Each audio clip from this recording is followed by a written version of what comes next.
সকাল এখন 6:45 আর ওয়েদারটা কেমন যেন থমকে রয়েছে।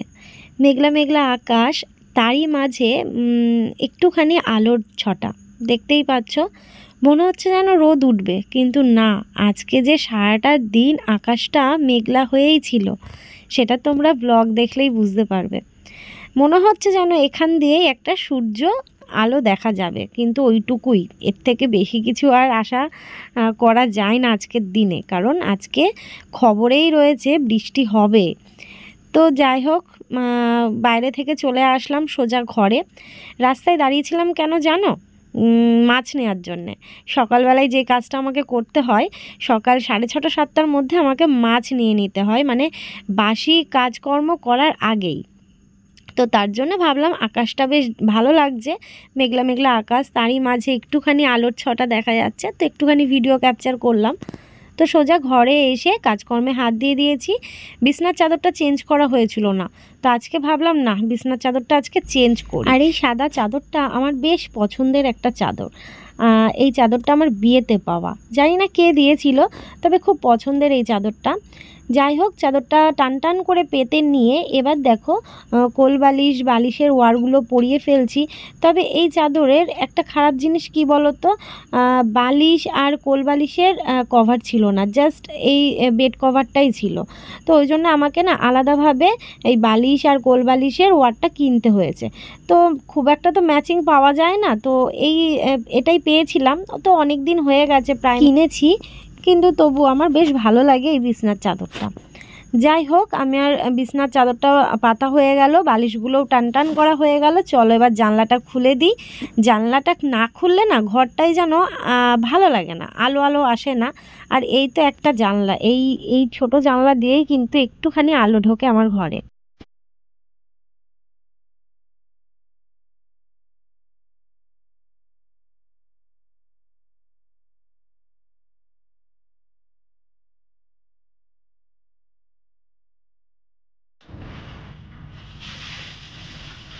Hello family, good morning and welcome back to my channel. আশা করছি সবাই খুব ভালো আছে, সুস্থ আছে, আর আমরাও বেশ ভালো আছি। তো আজকে হচ্ছে রবিবার, আর রবিবার সকাল সকাল 7টায় ঘুম থেকে উঠে পড়েছি। যেহেতু শরীরটা এখন ভালো আছে, তো তার জন্য এই সকাল 7টার সময় ঘুম থেকে উঠে কাজকর্মে হাত দিয়েছি। না, তার আগে কিন্তু মাছ নিয়েছি। সকালবেলায় উঠে আগে কাজ হচ্ছে মাছ নেওয়া। মাছটা নিয়ে রেখে দিয়েছি, এখনও মানে আজকে নিয়েছি হচ্ছে খোকা ইলিশ, এখনও কাটিনি। তো আমার মনুসোনা পাহারা দিচ্ছে বাইরে বসে, ওর যেটা কাজ, আর আমি আমার কাজে হাত দিয়ে দিয়েছি। ও তো আর আমার কাজটা করে দেবে না। আর আমার বরমশাই চলে গেছে সকালবেলায় 7টা, আমিও ঘুম থেকে উঠলাম তার 15 মিনিটের পরেই চলে গেছে কাজে। তো এটাই এখনকার মতন, এটাই আপডেট। আর আকাশের ওয়েদার প্রচণ্ডই খারাপ, মেঘলা মেঘলা ওয়েদার হয়ে রয়েছে। কালকে রাত্রিবেলায় সারা রাতি ওই টুকটুক টুকটুক করে বর্ষাকালের মতন বৃষ্টি পড়েছে। বৃষ্টি শুরু হয়েছে, ব্যাস এই তো হতেই থাকবে। ভালো লাগে না গো, বৃষ্টিটা হলে না মনটা যেন মানে খারাপ খারাপ লাগে। আর তোমরা জানো যে বৃষ্টি আমি পছন্দ করি, সত্যি পছন্দ করি, কিন্তু আমি যে পরিস্থিতির মধ্যে থাকি না, সেখানে আর বৃষ্টিটা মানায় না। ওই বারান্দা ভিজে যাওয়া, রান্নাঘর ভিজে যাওয়া, ওইটা আর ভালো লাগে না। এই জন্যে আমার বৃষ্টিটা ভালোই লাগে না। যাই হোক, বিছনার চাদরটা যে চেঞ্জ করলাম, দুদিন ধরেই করবো করবো ভাবছি, করা আর হচ্ছে না। ওই যে ওখানটায় রেখে দিয়েছি। এটা হচ্ছে আজকেও কাচা যাবে না, কারণ আকাশের ওয়েদার খারাপ যেহেতু, আজকেও কাচবো না। তো ওটা থাক, আবার দু একটা জমিয়ে নিই, তারপর একবারে আবার দুদিন পরে ধরবো। তো বিছনার চাদরটা ওই জন্য আজকে চেঞ্জ করলাম। আর এই যে শোকেসগুলো না ধুলো পড়েছে, তো ভাবলাম এগুলো একটু পরিষ্কার করে নিয়ে ঘর বারান্দাটা ঝাড় দিয়ে ঘরটাকে লিপে নেব। যাই হোক, ব্লগ তো শুরু করে দিয়েছি, সঙ্গে থাকো, দেখতে থাকো ব্লগটা। তোমরা আমাকে এই 2 বছরে কতটা চিনেছো, কতটা বুঝেছো জানি না। অনেকেই হয়তো বুঝেছো। আমার শরীরটা যখন অনেকটা খারাপ লাগে, যখন আর পারি না, তখন কিন্তু ব্লগ দিই না তোমাদেরকে, বা চুপচাপ শুয়ে থাকি, কাজকর্ম থেকে হাতটাকে গুটিয়ে নিই, বা একটুখানি ডাল সেদ্ধ আলু সেদ্ধ করে রেখে দিই, এরকমই করি। আর যখন দেখি একটু ওষুধ খেয়ে শরীরটা চাঙ্গা হয়েছে বা ভালো লাগছে, একটু ফ্রেশ লাগছে, তখনই কাজকর্মে হাত দিয়ে দিই। এটাই হয় বলো বাড়ির বউদের বা বাড়ির মেয়েদের, তখন আর শুয়ে বসে থাকা যায় না যখন একটুখানি শরীরটা ফ্রেশ হয়ে যায়। তো আজকেও কিন্তু অনেকটা ফ্রেশ লাগছে, আমার গলা ব্যথাটা অনেকটা কমে গেছে। আর আমার গলা ব্যথাটা নিয়ে তোমরা অনেকে টেনশন করছিলে, অনেকে বলছিলে যে রিয়াঙ্কা এটা করো ওটা করো। তো আমি না শুধু ওই গরম জল গার্গল করাতেই কিন্তু আমার গলাটা অনেকটা রিলিফ পেয়েছে। আর তার সাথে ওই ডক্টরের ওষুধ, জানি না কেন আমার ওই ডাক্তারের ওষুধ একবার পেটে পড়লেই যেন শরীরটা ফ্রেশ হয়ে যায়, ঠিক হয়ে যায়। সকালের সম্পূর্ণ কাজ আমার কিন্তু হয়ে গেছে, দেখতেই পাচ্ছ। আর ওইদিকে সিমেন্টটা ঢাকা দেয়া রয়েছে, দৌড়ের সামনেটা লিপে নিয়েছি। আর আমার মনুষোনা কি দেখছে জানি না, শুধু ম্যাও করে আমাকে দেখলেই। আর এখানে দেখো জল, তারপরে মোটর, তার সব কিছু বার করে রাখলাম, কারণ মিস্ত্রি দাদারা আসবে কাজে।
বাইরে ঝমঝম করে নেমেছে বৃষ্টি, আর ঘরে নেই কারেন্ট। সময় চলে যাচ্ছে, রান্না বসাতে হবে, কারণ বরমশাই আসবে খেতে। তো আমি দেখো সকালবেলায় পাড়া থেকে নিয়ে নিয়েছিলাম পুঁই শাক। আর পুঁই শাকগুলোই মাটি লেগে রয়েছে, বুঝতেই পারছো, একদম মাঠের পুঁই শাক, কিন্তু টেস্টটা কিন্তু হেভি হয় এই পুঁই শাকগুলোর। তো এখানে পুঁই শাক রয়েছে আর কুমড়ো রয়েছে, যেটা রান্না হবে ইলিশ মাছের মুড়ো দিয়ে। চলো তোমাদের একটু দেখিয়ে দিই। সকালে বললামই যে ইলিশ মাছ নিয়েছি, তো এই মাছের মুড়োগুলো দিয়েই কিন্তু রান্না হবে পুঁই শাকের তরকারি। আর ঘরটা তোমাদের দেখিয়ে দিই, একদম অন্ধকার হয়ে রয়েছে, কারণ কারেন্ট নেই। আর বাইরে অঝোরে বৃষ্টি হয়ে যাচ্ছে, অঝোরে বৃষ্টি। সময় এখন 10টা 10, কিন্তু মিস্ত্রি দাদারা কাজ করতে পারছে না বৃষ্টির জন্যে। তো একটু আগেই আমি তোমাদের বললাম যে আমায় রান্না করতে হবে, কিন্তু আমার বরমশাই ফোন করে বলল যে তুমি আস্তে ধীরেই রান্না করো। তো ভাবলাম ঠিক আছে, চলো একটুখানি বসে জানলা দিয়ে বৃষ্টিটা দেখি। খুব ভালো লাগে জানলা দিয়ে বৃষ্টিটা দেখতে, তবে আমার বারান্দার যে বাজে একটা অবস্থা, সেটা আমি তোমাদের পরেই নয় দেখাবো। দেখো কত বৃষ্টি হচ্ছে, আমার ঘরের চারপাশে জল জমে যাচ্ছে, আর সেই জলগুলোই কিন্তু আমার মাটির ডোয়ার মধ্যে টানে। তাহলে বুঝতেই পারছো আমার মাটির ডোয়াটা কতটা ভিজে থাকে। অবশেষে 1 ঘন্টা পর বৃষ্টিটা কমেছে, আর এখন একটু আলো আলো হয়ে গেছে। এখন আমাকে রান্নাঘরে যেতে হবে, আর একটুখানি দেখিয়ে দিই আমাদের বৃষ্টি হয়ে যাওয়ার পর আমাদের বাড়ির অবস্থাটা কেমন থাকে। এই দেখো, দাঁড়াও, এই দেখো উঠোন টুঠোন সব কিছু কাদা, আর এইখানে জলের ব্যাগটাকে রেখে দিয়েছি। আর দেখতেই পাচ্ছ বারান্দা কিভাবে ভিজে গেছে। আর অ্যাকচুয়ালি এইখানটা সাদা থাকার কারণ কেন জানো? দেখতে পাচ্ছ এই দেখো, এখানে দুটো দাদা বসেছিল, ওই যে জলের কাজে এসেছিল, হঠাৎ করে বৃষ্টি নেমে গেছে, তখন ওরা ওখানটায় বসেছিল। আর এই দেখো এই দিকটায় পুরো ভিজে গেছে। আর এই মাটি জানো তো, মানে বৃষ্টিতে ভিজে গেলে না ফুলে যায়। টেনশন হচ্ছিল ইয়ের জন্য, কি বলে, সিমেন্টের জন্য। তো এইদিকে তো তোমাদের দাদাভাই এটা দিয়ে ঢেকে গেছে, আর তো কিছু নেই ঢেকে দেওয়ার জন্যে। আর এই ঝাপটা ফেলে দিলে হতো, কিন্তু ওরা যেহেতু বসেছিল বারান্দায়, আমি বাড়িতে একা রয়েছে, এবার ফেলে তো দেওয়া যায় না সামনে, এরকম বস্তাটা যদি ফেলে দিই সামনে, এটাই ওই জন্য করিনি। তার মধ্যে কারেন্ট নেই, বুঝতেই পারছো। এখন কারেন্ট এসছে, অবশ্য এখন কারেন্ট এসছে। আর আমি রান্নাঘরে এই অন্ধকারের মধ্যেই টুকটুক করে সব কিছু বার করে নিয়েছি। এই দেখো সব কিছু একটা একটা করে নিয়েছে, ওদিকে ভাত বসিয়ে দিয়েছি, ওদিকে কড়াইটাকে গরম করতে বসিয়ে দিয়েছি। আর এই যে এখানে কাটবো বলেই নিয়ে এসেছি, কারেন্ট ছিল না, ভাবলাম এখানে বসেই রান্না করবো আর কাটবো। আমি খুব একটা এখানে বসে কাটি না সবজি, ও এখানে ভাত টাত বসিয়ে দিয়ে বারান্দায় বসে কাটি। তো বৃষ্টি হচ্ছিলো বলে আর আমি ঘরেও করতে পারছি না, না বারান্দায় করতে পারছি, অন্ধকার হয়েছিল। তো এখন অনেকটাই আলো এসছে, মানে আলো হয়েছে, মনে হচ্ছে না এখন আর বৃষ্টি হবে। তো ওদিকে তো ওরা আবার কাজে গেল, কি হবে জানি না।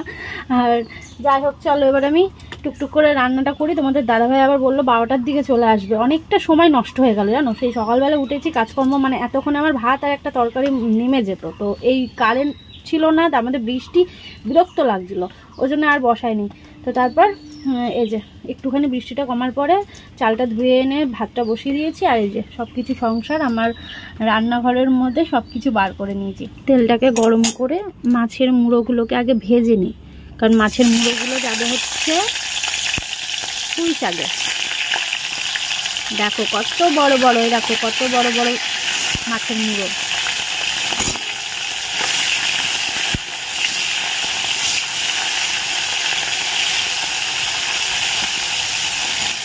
এদিকে এটা ভাজা হোক। আর এখানে দেখো আমি কি কি সবজি বার করে নিয়েছি। এখানে রয়েছে ঝিঙে, আলু, আর দেখো লঙ্কাগুলো না একদম শুকিয়ে গেছে, এটাই হয়, লঙ্কাগুলো বোটা ছাড়িয়ে রেখেছি তাও এরকম হয়েছে। কুমড়ো আর পুঁই শাক, যেটা আমি তোমাদের ঘরে দেখালাম, তো ওইগুলোই নিয়ে চলে এসেছি। আর কি কাদা লেগে, দেখো কতবার করে আমাকে যে এই পুঁই শাকটাকে ধুতে হবে, কারণ মাঠের পুঁই শাক তো এখন তো একটু কাদা হবেই। খোকা ইলিশটা অনেকটাই ছোট ছিল, আর এই মাছের মুড়োটা না তোমাদের দাদাভাইও খুব একটা পছন্দ করে না, আর আমারও ভালো লাগে না। তো তার জন্য ভাবলাম মুড়োটা দিয়েই পুঁই শাকের তরকারিটা করে নেব, তাই জন্যই পুঁই শাকটা কেনা। দেখো এখানে কালো জিরে ফোড়ন দিয়ে সর্ষেটাকে দিয়ে দিয়েছি, আর নুন হলুদও দিয়ে দিয়েছি। এবার এক এক করে এখানে যে মাছগুলো রয়েছে, তো এই মাছগুলোকে এখন এই সর্ষের মধ্যে, মানে সর্ষে ঝোলের মধ্যে দিয়ে দেবো।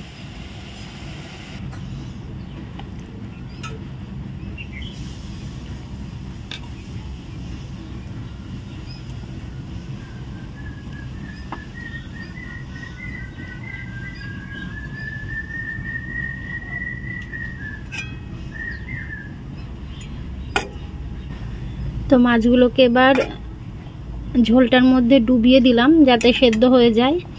আর এরকম কাঁচা মাছের সর্ষে খেতে কিন্তু ভালোই লাগে বলো। তো হাতটা ধুয়ে এবার আমি এর মধ্যে দিয়ে দিচ্ছি কাঁচা সর্ষে, মানে সর্ষের তেল। তো দিয়ে দিলাম, এবার এটাকে ঢেকে দেব।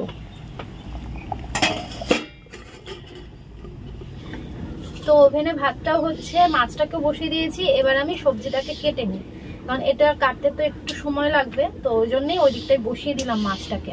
আর ইলিশ সর্ষে করতে বেশি সময় লাগে না, তাই না বলো? তোমরা জানো আমি এইভাবেই করি, আর আমার বর খুব পছন্দ করে এইভাবে খেতে, বুঝলে।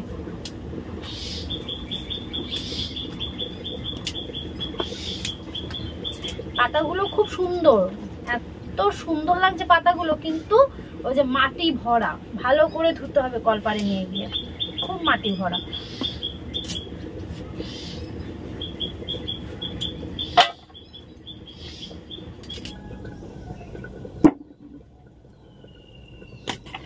বাড়ি এলা নাকি?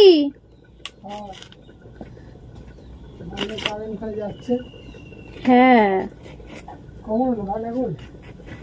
কারেন্ট তো খুব যাচ্ছে আর আসছে তো। হ্যাঁ এই তো একটু আগে 2 মিনিট হলো, কি বিরক্ত লাগছে। আর ওদিকে গিয়ে দেখো বোট টোট কি অবস্থায় আছে, মটর।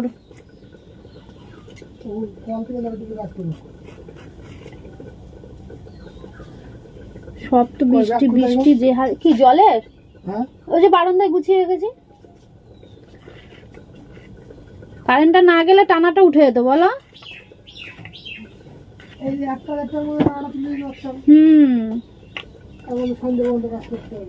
কারেন্টটা খুব জ্বালাচ্ছে আজকে।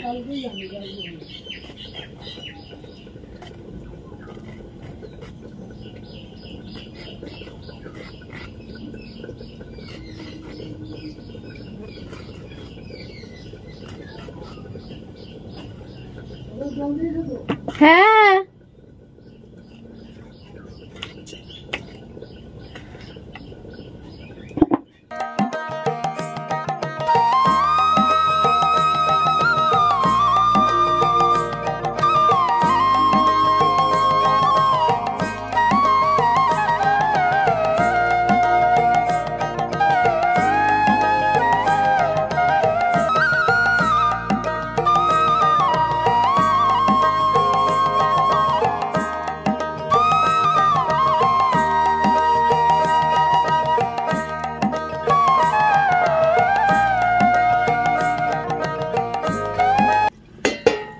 চলো এবার মাছটা দেখি কত দূর।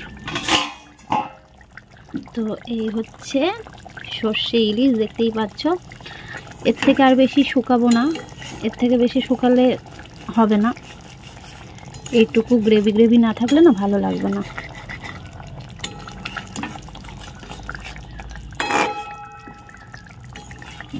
ঠিক আছে, তো দেখো হয়ে গেছে। এবার আমি গ্যাসটাকে বন্ধ করে দেবো। আর এদিকে দেখো ভাতটাও আমি নামিয়ে নিয়েছি, ভাতটাও হয়ে গেছে। আর এদিকে এটাও আমি নামিয়ে নিচ্ছি। এবার আমি পুঁই শাকটাকে বসিয়ে দেবো।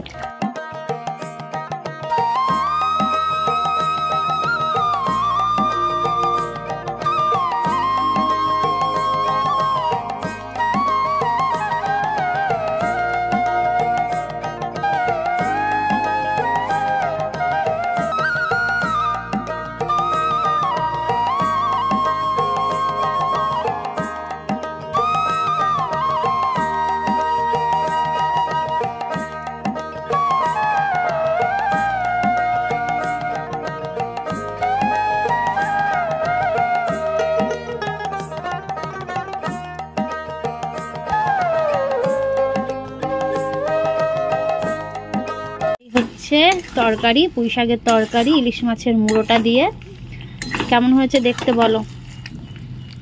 এর মধ্যে দেব হচ্ছে এই যে সামান্য মিষ্টি, কারণ একটুখানি মিষ্টি না দিলে না ভালো লাগে না। দেখবে ঝাল আর মিষ্টি একটুখানি না দিলে ভালো লাগে না। মিষ্টি অল্প হলেও দিতে লাগে ভাই, তবে অত না। অনেকে আছে অনেকটা মিষ্টি মিষ্টি খায়, অত না, কিন্তু একটু হলেও মিষ্টি আমি দিই। কাজকর্ম সব হয়ে গেছে, বাসনটাও মেজে নিয়েছি, এটো জায়গা মুছে ফেলেছি।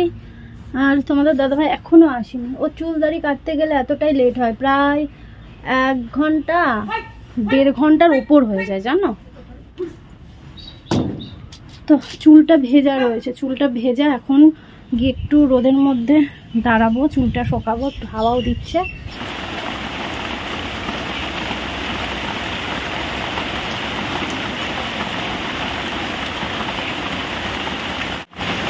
দেখো কিভাবে বৃষ্টি শুরু হয়েছে, পুরো মেঘ গর্জন করছে। আজকের দিনটা এতটাই যে খারাপ গেল, মানে এত খারাপও লাগছে যে মিস্ত্রি দাদারা ওইভাবে ভিজিয়ে কাজ করছে, কিছু করারও নেই। আজকে 2টো কলম পিলার ঢালাই করতেই হবে, যেহেতু মশলা মাখানো হয়ে গেছে, সেগুলো তার ফেলে দেওয়া যায় না, তাই না? এতটা খারাপ লাগছে কি বলবো। তোমাদের দাদাভাই স্নান টান করে চুল দাড়ি কাটতে গেছিলো, যেহেতু স্নান টান করে খাওয়া দাওয়া করে গেল, তারপরে তো বৃষ্টি শুরু হয়ে গেল। দেখো এই যে, জানি না কখন থামবে, কখন কি হবে। আর কলম পিলারটা ঢালাই হয়ে গেলে হয়ে যেত, সকালবেলায় যদি বৃষ্টিটা না হতো তাহলে এতক্ষণে কাজ হয়ে যেত। সকালবেলা 1 ঘন্টা কাজ বন্ধ গেছে, এমনকি এখনও তাই। এত জোরে বৃষ্টি হচ্ছে, এর মধ্যে কি কাজ করতে পারে বলো ওরা? সারাদিন সকাল থেকে বৃষ্টি হয়ে যাচ্ছে, এখনো এক পশলা বৃষ্টি হয়ে গেল। আর দেখো কত মেঘ জমে এসছে। এখন আর একটা কলম ঢালাই বাকি রয়েছে, তো তোমাদের দাদাভাইও চলে গেল, গিয়ে বলল দেখি আমিও যাই। আর ওই দেখো কিভাবে ঢাকা দেয়া ছিল, টিন দিয়ে ঢাকা দিয়ে দিয়েছিল মশলাটা। মশলা মাখা হয়ে গেছে, একটা কলম ঢালাই দিলেই হয়ে যায়। খারাপও লাগছে এই বৃষ্টির মধ্যে, ওদেরও কত কষ্ট হচ্ছে, কিছু করারও নেই। মশলা মাখা রয়েছে, করে তো দিতেই হবে এটাই। এই দেখো জল জমে গেছে, দেখেছো? আবার আসবে, আবার আসবে বৃষ্টি। এই দেখো মেঘ করেছে কত, কি যে বৃষ্টি। বর্ষাকালেও মনে হচ্ছে না এত বৃষ্টি হয়েছে আজকে, যে হারে বৃষ্টিটা হলো।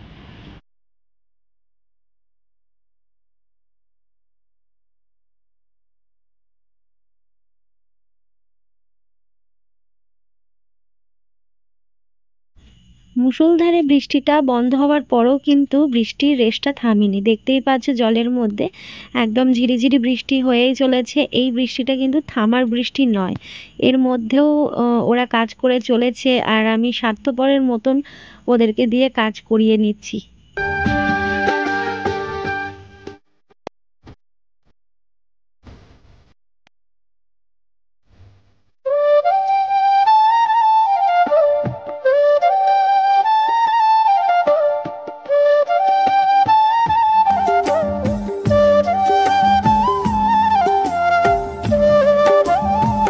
তো বন্ধুরা আমাদের কাজ আপাতত আজকের মতন শেষ। দুটো মানে গতকালকে দুটো হয়েছে, আজকে দুটো, 4টে কলম কমপ্লিট হয়ে গেল। খুব খারাপ লাগছিল এই বৃষ্টির মধ্যে ওরা এভাবে কাজ করছিল। যাই হোক হয়ে গেছে। আর এখন বাইরে অনেকটা অন্ধকার হয়ে এসে, যেহেতু এরকম বৃষ্টির দিনে না একটু তাড়াতাড়ি অন্ধকার হয়ে আসে, আর খুব ঠান্ডা ঠান্ডা লাগছে জানো তো। আর তোমাদের দাদাভাই এই যে কম্বল বার করে এর মধ্যে বসে পড়েছে, বলছে আমার প্রচন্ড ঠান্ডা লাগছে। যেহেতু ও স্নানটা অনেকটা বেলাতেই করলো, তার মধ্যে ওদের সাথে ওখানে গিয়ে একটুখানি মানে কাজ করে দিচ্ছিল যাতে একটু তাড়াতাড়ি হয়ে যায়, এটাই। তো যাই হোক আজকে 4টে হয়ে গেল, আগামীকাল আবার হয়তো আসলেও আসতে পারে, জানি না বৃষ্টির কতদূর কি হয়। দেখো ভাবো যে পুরো বর্ষাকালের মতন আজকে বৃষ্টিটা চললো, জানো না, সারাটা দিন, ইভেন এখনো পর্যন্ত গুড়ি গুড়ি পড়েই যাচ্ছে। তো এখন সময় হচ্ছে 5:30, আর আমি সন্ধে দিয়ে দেবো কারণ বাইরে অনেকটাই অন্ধকার হয়ে গেছে। তো ব্লগটা আমি এখানেই শেষ করছি। কেমন লাগলো অবশ্যই কমেন্ট করে জানিও। তো দেখা হচ্ছে নতুন একটা ভিডিওর সাথে। ততক্ষণ সবাই ভালো থেকো, সুস্থ থেকো, আর আমার পাশে থেকো। টাটা।